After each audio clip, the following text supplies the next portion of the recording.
ನಮಸ್ತೆ ಸ್ನೇಹಿತರೆ, ನಾನು ನಿಮ್ಮ ರೇಖಾ ಕನ್ನಡತಿ. ಇಂದು ನಾವು ಭಾರತದ ಇತಿಹಾಸದ ವಸ್ತುನಿಷ್ಠ ಪ್ರಶ್ನೋತ್ತರಗಳನ್ನು ನೋಡೋಣ.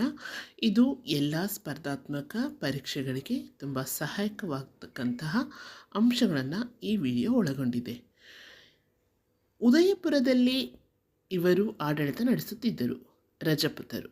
ಶಿವಾಜಿ ಜನ್ಮ ತಾಳಿದ ಸ್ಥಳ ದುರ್ಗ. ಸರ್ದೇಶ್ಮುಖಿ ಎಂಬುದು ತೆರಿಗೆ.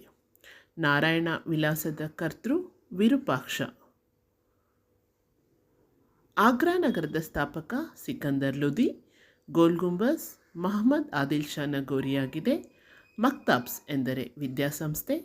ಮೋತಿಕಾ ಮಸೀದಿ ನಿರ್ಮಿಸಿದವರು ಇಬ್ರಾಹಿಂ ಲೋಧಿ. ಬೀದರ್ ನಗರ ಸ್ಥಾಪಿಸಿದವನು ಅಹಮದ್ ಶಾ. ಜಾನ್ಪುರದ ಜುಮ್ಮಾ ಮಸೀದಿ ಕಟ್ಟಿಸಿದವನು ಹುಸೇನ್ ಶಾ ಶರ್ಕಿ. ದೆಹಲಿ ಸುಲ್ತಾನರ ಕಾಲದಲ್ಲಿ ಹೆಚ್ಚು ಬೆಳವಣಿಗೆ ಹೊಂದಿದ ಕಲೆ ವಾಸ್ತುಶಿಲ್ಪ. ಲಂಗರ್ ಎಂದರೆ ಸೈನಿಕ ಶಾಲೆ. ಯಾವ ಗುರು ಸಿಖ್ಖರನ್ನು ಮಿಲಿಟರಿ ಪಂಗಡವನ್ನಾಗಿಸಿದ? ಹರಗೋವಿಂದ. ಗುಜರಾತನ್ನು ಆಕ್ರಮಿಸಿದ ದೆಹಲಿ ಸುಲ್ತಾನ ಅಲ್ಲಾವುದ್ದೀನ್ ಖಿಲ್ಜಿ. ಒರಿಸ್ಸಾದ ಗಜಪತಿ ಮನೆತನದ ಸಂಸ್ಥಾಪಕ ಕಪಿಲೇಂದ್ರ. ಸ್ವತಂತ್ರ ಬಂಗಾಳದ ರಾಜಧಾನಿ ಮುರ್ಷಿದಾಬಾದ್.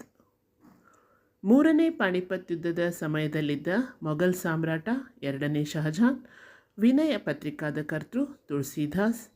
ಶಹಜಾನ್ ಕಾಲದಲ್ಲಿ ಪ್ರಸಿದ್ಧ ಇತಿಹಾಸಕಾರ ಮೊಹಮ್ಮದ್ ಸಾಲಿ.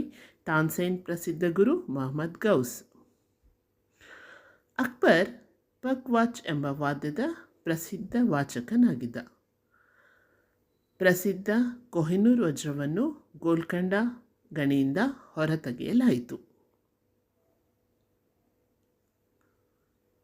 ಮೊಘಲರ ಕಾಲದ ಭಾರತದಲ್ಲಿ ಅತಿ ಪ್ರಮುಖ ಉದ್ದಿಮೆ ಹತ್ತಿ ಬಟ್ಟೆ ಉದ್ಯಮ. ಬಾಬರ್ನ ನಂತರ ಮಧ್ಯ ಏಷ್ಯಾವನ್ನು ಆಕ್ರಮಿಸಲೆತ್ನಿಸಿದ ಮೊದಲ ಮೊಘಲ್ ದೊರೆ ಶಹಜಾನ್. ಔರಂಗಜೇಬನ ಆಜ್ಞೆಯಂತೆ ಕೊಲ್ಲಲಾದ ಸಿಖ್ಖರ 9ನೇ ಗುರು ತೇಜ್ ಬಹದ್ದೂರ್. ಈ ವಿಡಿಯೋ ನಿಮಗೆಲ್ಲ ಇಷ್ಟ ಆಗಿದೆ ಅಂದ್ಕೊಂಡಿದ್ದೀನಿ. ಯಾರು ಫಸ್ಟ್ ಟೈಮ್ ನೋಡ್ತಾ ಇದ್ದೀರೋ ಅವರು ಸಬ್ಸ್ಕ್ರೈಬ್ ಮಾಡ್ಕೊಳ್ಳೋದನ್ನು ಮರಿಬೇಡಿ. ಹಾಗೆಯೇ ಮುಂದಿನ ಅನೇಕ ವಿಡಿಯೋಗಳನ್ನು ನಿಮ್ಮೊಂದಿಗೆ ತರ್ತೀನಿ. ಮತ್ತೆ ಇನ್ನೊಂದು ವಿಡಿಯೋದೊಂದಿಗೆ ಸಿಗ್ತೀನಿ. ಧನ್ಯವಾದಗಳು ಸ್ನೇಹಿತರೆ.